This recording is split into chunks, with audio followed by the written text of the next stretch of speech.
Good evening, everybody. This is Antoine live from One-to-One Fitness in Red Deer, Alberta. Today I want to discuss with you clear solutions and easy to use tools in order to locate posture issues and how to deal with them. So today with me I have Seymour right here. Seymour because we can obviously see more. And we will use him in order to locate and understand how we can deal with those posture problems. So as most of you know, the majority of the population spend their days or spend their time either at work or in schools in a seated position. Now this can cause several muscle groups to be very, very tight, such as hamstrings, calves. It also allows the gluteus maximus and medius to be very, very lazy since they're not activated on a regular basis. Piriformis as well, the erector spine muscles, they become very, very tight and very, very short.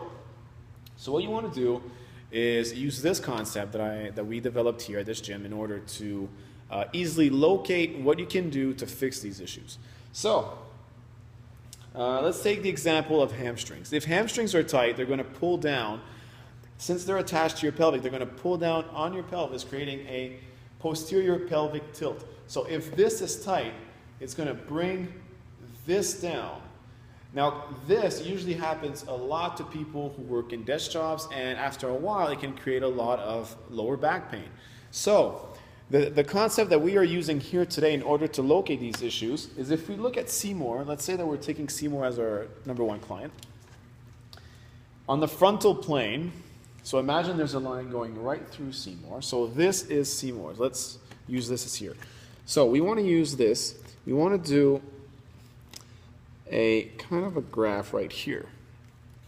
So if Seymour is facing this way, if his hamstrings are tight, that means that his hamstrings are right here, understanding that this is his pelvis.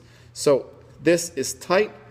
On a regular, with most clients, 99.9% of the clients, their abs are also going to be tight. If there is a posterior pelvic tilt, so if the pelvis is brought down, that means the hamstrings are tight, it's pulling down, and something in the front is pulling up. So the abs are usually tight as well in order to pull up.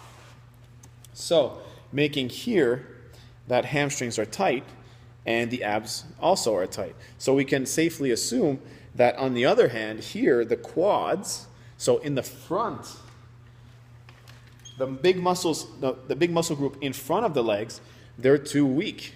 They're too weak because they're letting the hamstrings and the abs pull the pelvic in a posterior fashion. So we can also assume that using this graph, that if this and this is tight, that means that this and this is weak. This would be the muscle groups responsible for erecting the spine. So making sure that the spine goes up. So the simple way to do this is when you have a client that has a certain area that's very tight, you want to do this graph, you want to analyze where is it tight. It's obviously here and it's obviously here. So what you have to do with that client is in their fitness routine, apply a great amount of stretching here and here, and for the weaker muscles, because you do not just want to stretch, you also want to strengthen the muscles that are too weak. So what you want to do is strengthen here and here. So stretch, stretch, strengthen, strengthen. It seems like a very simple concept, but if you do this on a regular basis, it's going to save you large amounts of pain, and you are going to look like a god to your clients, which is always good. It seems very logical, but not all people think about it. So this is it. It's a very easy to use tool. It's very logical. It's very simple. It can be used for pretty much every part of the body as well. If something is tight, something else is too weak. So all you have to do is stretch what's tight and strengthen what's weak, and not just stretch. You also have to strengthen the other part in order to get that balance. So I hope this was interesting, and see you soon.